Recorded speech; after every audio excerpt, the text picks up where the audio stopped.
விஷ்ணு விஷால் நடிச்சு சமீபத்தில் வெளியாயிருக்கிற கட்டா குஸ்தி 2 படத்தை பத்தி தான் பார்க்க போறோம். பொதுவா வெற்றி அடைஞ்ச ஒரு படத்துக்கு சீக்வல் படம் பண்றது அப்படிங்கிறது சுலபமான ஒண்ணு தான். ஆனா ஒரு தகுதியான சீக்வல் படம் பண்றது அப்படிங்கிறது தான் சவாலான ஒண்ணு. அந்த வகையில இந்த கட்டா குஸ்தி 2 திரைப்படம் வெறுமனே முதல் பாகத்தினுடைய வெற்றியை மட்டுமே நம்பி இல்லாம ஒரு நல்ல சீக்வலை எடுக்கணும் அப்படிங்கிற நியாயமான முயற்சி அப்படிங்கிறது தெரிஞ்சது. முதல் பாகம் முடிஞ்சு சில ஆண்டுகளுக்கு பிறகு இந்த கதை தொடங்குது. கதாநாயகன் வீரா இப்போ ஒரு ஹவுஸ் ஹஸ்பண்டா இருக்கிறாரு. அதே நேரம் மனைவி கீர்த்தி அவங்களுடைய அந்த ரெஸ்லிங் கரியரை தொடர்ந்துகிட்டு தான் இருக்கிறாங்க. இவங்க ரெண்டு பேருடைய பெண் குழந்தையோட இவங்க நல்லாவே வாழ்ந்து வந்துட்டு இருக்காங்க. ஒரு தருணத்துல கதாநாயகன் அவரையே அறியாம ஒரு தவறை செஞ்சிடுறாரு. அது கதாநாயகனுடைய அந்த ரெஸ்லிங் வாழ்க்கையை பாதிச்சிருது. அதன் பிறகு என்னென்ன நடந்துச்சு அப்படிங்கிறது தான் இந்த கட்டா குஸ்தி 2 திரைப்படத்தினுடைய மொத்த கதை. இந்த படத்தினுடைய முதல் சிறப்பா தோணுது, முன்னாடியே சொன்ன மாதிரி இந்த படம் ஒரு சீக்வல் படம் பண்றதுக்கு தகுதியான ஒரு படமா இருந்தது அப்படிங்கிறது தான். பொதுவா நிறைய சீக்வல் படங்கள் பாத்தீங்க அப்படின்னா முதல் பாகத்துல பயன்படுத்தப்பட்ட அதே ஃபார்முலாவை டெம்ப்ளேட்டை இரண்டாம் பாகத்திலும் பயன்படுத்தி இருப்பாங்க. ஆனா இந்த படத்துல முதல் பாகத்துல இருக்கக்கூடிய ஒரு சில சாத்தியங்களையும் இடைவெளிகளையும் பயன்படுத்தி இந்த படத்துக்கான அந்த பிரச்சனையை கதையை அப்படிங்கறத உருவாக்கி இருந்தாங்க. அது ஓரளவுக்கு ஒர்க் அவுட்டும் ஆகியிருந்தது. இந்த படத்தினுடைய அடுத்த சிறப்பா தோணுது என்ன அப்படின்னா இந்த ஒட்டுமொத்த படமுமே நகைச்சுவை துணியிலேயே பயணிக்கிற விதமா இந்த திரைக்கதையை அமைச்சிருந்தாங்க. நிறைய நகைச்சுவை காட்சிகள் ரசிக்கிற மாதிரி இருந்தது. அதே நேரம் ஒரு சில அபத்தமான காட்சிகள் இருந்தாலும் அது நகைச்சுவை காட்சி தான் அப்படிங்கிற மாதிரி நம்ம கடந்து போகக்கூடிய விதத்துல இருந்தது. அதை பத்தி நம்ம பின்னாடி பார்ப்போம். கட்டா குஸ்தி 1 பொறுத்தளவுக்கு அதுல நேரடியா கதை அப்படிங்கிற ஒண்ணு இருந்தது. படத்துடைய கதாநாயகி ஒரு பெரிய ரெஸ்லர் ஆகணும்னு நினைக்கிறாங்க. ஆனா ஆணாதிக்க மனப்பான்மை கொண்ட கணவன் தன்னுடைய ஈகோவினால அதுக்கு தடையா இருக்கிறாரு. இறுதியில அவர் மனமாற்றமும் அடைகிறாரு. இந்த மாதிரி நேரடியான ஒரு கான்ஃபிளிக்ட் சுத்தி திரைக்கதையை அமைக்கிறது அப்படிங்கிறது ஒப்பீட்டளவுல சுலபமான ஒண்ணுதான். ஆனா இந்த படத்துல கதாநாயகன் ஏற்கனவே மனம் திருந்தின ஒரு ஆள் தான். அவர் எந்தவித ஈகோவும் இல்லாம இப்போ ஹவுஸ் ஹஸ்பண்ட் வேலையும் பார்த்துக்கிட்டு இருக்காரு.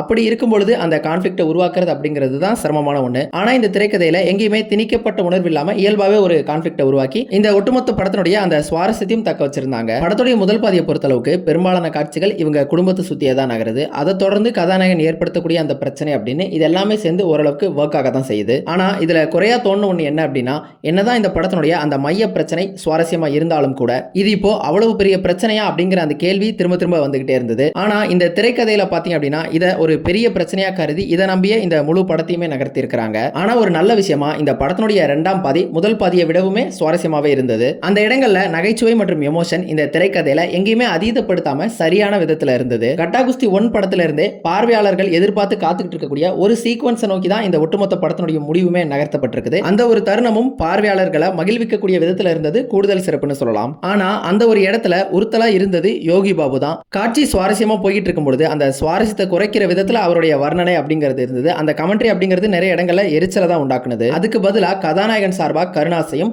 கதாநாயகி சார்பா முனிஸ்காந்தியுமே பயன்படுத்தி இருக்கலாம். காரணம் இவங்க ரெண்டு பேருடைய காம்பினேஷன் அப்படிங்கிறது படத்துல ஏற்கனவே எஸ்டாப்ளிஷ் செய்யப்பட்ட ஒண்ணு. அப்படி இருக்கும் பொழுது அவங்கள பயன்படுத்தி இருந்தாலே அந்த இடங்கள் இன்னுமே கூட சுவாரஸ்யமா இருந்திருக்கும். எப்படி இந்த ஐடியாவை மிஸ் பண்ணாங்க அப்படிங்கிறது தெரியல. கருணாசை பத்தி பேசும்போது முந்தைய படம் மாதிரியே இந்த படத்திலும் அவர் வரக்கூடிய எல்லா காட்சியும் ரசிக்க தகுந்த விதத்துல இருந்தது. குறிப்பா சொல்லணும் அப்படின்னா அவருடைய பரம்பரையில கன்னியப்பன் அப்படிங்கிற ஒரு தாத்தாவை பத்தி ஒரு கதை சொல்லுவாரு. அந்த காட்சியை சொல்லலாம். அதே மாதிரி அந்த அப்படி போடு காட்சி வந்து தியேட்டர்ல ஒரு பிளாஸ்டா இருந்தது. கதாநாயகனுடைய கதாபாத்திரம் நல்லா எழுதப்பட்டிருந்தது. ஆனா திரைக்கதையில அவர் செய்யக்கூடிய தவறுகள் எல்லாத்துக்குமே அவர் படிக்காதவர் அப்படிங்கிற அந்த காரணமே மீண்டும் மீண்டும் பயன்படுத்தப்படுது. ஒரு கட்டத்துக்கு மேல இது அந்த கதாபாத்திரத்தின் தன்மை மாதிரி இல்லாம திரைக்கதையை அடுத்த கட்டத்துக்கு நகர்த்துறதுக்கு பயன்படுத்தக்கூடிய ஒரு சாக்கு மாதிரி தான் தோணுச்சு. அந்த இடத்துல எழுத்துல இன்னுமே கூட வேற ஏதாவது சிந்தனைகளை போட்டிருந்திருக்கலாம். மறுபக்கம் கதாநாயகியினுடைய கதாபாத்திரம் முதல் பாகத்தை விடவும் இந்த படத்துல பலவீனமா தான் இருந்தது.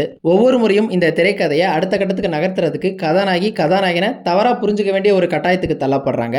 இது இவங்களுடைய அறிவை கேள்விக்குறியாக்குது. காரணம் இந்த ஒரு கதாபாத்திரத்தை ஆரம்பத்துல இருந்தே நல்ல ஒரு படிச்ச கதாபாத்திரமா கரியர்ல போக்கஸ்டா இருக்கக்கூடிய கதாபாத்திரமா தான் சித்தரிச்சிருக்காங்க. அப்படி இருக்கும் பொழுது அவங்க எடுக்கக்கூடிய சில முடிவுகள் அப்படிங்கிறது நம்பும்படியா இல்ல. இந்த படத்துல இன்னொரு அழகான ஆச்சரியமா இருந்தது இவங்களுக்கு மகளா வர அந்த சின்ன பொண்ணுடைய கதாபாத்திரம் தான். ஆரம்பத்துல அந்த கதாபாத்திரம் கொஞ்சம் அதிகம் பிரசங்கித்தனமா இருக்கக்கூடிய ஒரு உணர்வை ஏற்படுத்தினுச்சு.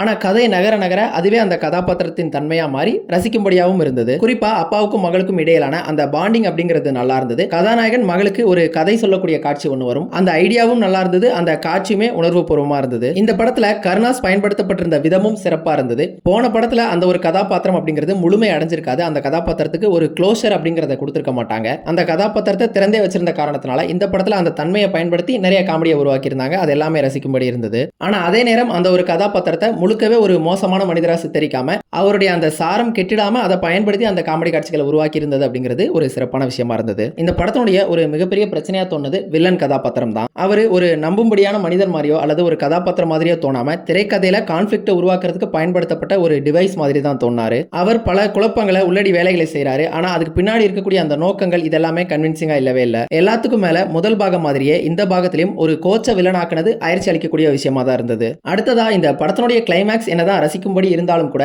ஹீரோ தனக்கு சாதகமா மாத்துறதுக்கு பயன்படுத்தக்கூடிய சில உத்திகள் பாத்தீங்க அப்படின்னா அவ்வளவு ரசிக்கும்படி இல்ல. அந்த இடங்களை நகைச்சுவை அப்படிங்கிற மாதிரி இவங்க கடந்து போயிடுறாங்க. ஆனா அதுக்கு பதிலா அந்த இடத்துல ரைட்டிங்ல இன்னுமே கூட வேற ஏதாவது தாட் ப்ராசஸ் அப்ளை பண்ணியிருந்திருக்கலாம். அடுத்ததா இந்த படத்துல ஒரு டீச்சர் கதாபாத்திரம் ஒன்று வரும். அந்த கதாபாத்திரத்தை வடிவமைச்சிருந்த விதம் அப்படிங்கிறது கொஞ்சம் உறுத்தலா தான் இருந்தது. இந்த படம் அப்படிங்கிறது விமன் எம்பவர்மெண்ட்டை பேசக்கூடிய ஒரு படமா தான் இவங்களே ப்ரோமோட் பண்றாங்க.